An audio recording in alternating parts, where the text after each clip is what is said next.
Hello everyone, আসসালামু আলাইকুম। তোমাদের সাথে মিনি ব্লগ বাকি অংশটুকু শেয়ার করলাম।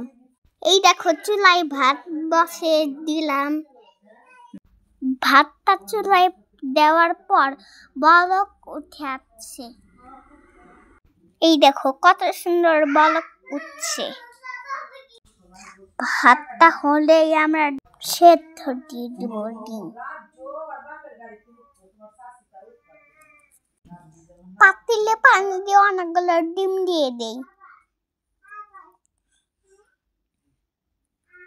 একটু ঢেকে দেই, তাড়াতাড়ি সেদ্ধ হবে।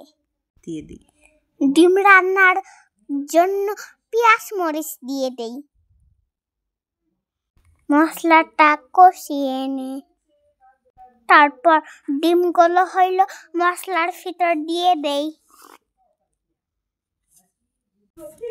ডিমগুলো দেওয়া হইলে ঝোল দিয়ে দিব রান্না হওয়ার জন্য।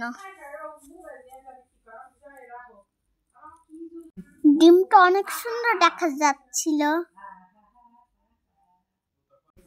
ডিমের ঝোল দেওয়ার পরে ঢেকে দিতে হয়, তাহলে তাড়াতাড়ি রান্না হবে। খালামণির চুলাটা অনেক সুন্দর করে বানিয়েছে, তার জন্য চুলাটা অনেক সুন্দর জ্বলছিল। এভাবে পিকনিক রান্না শেষ হয়ে যায়।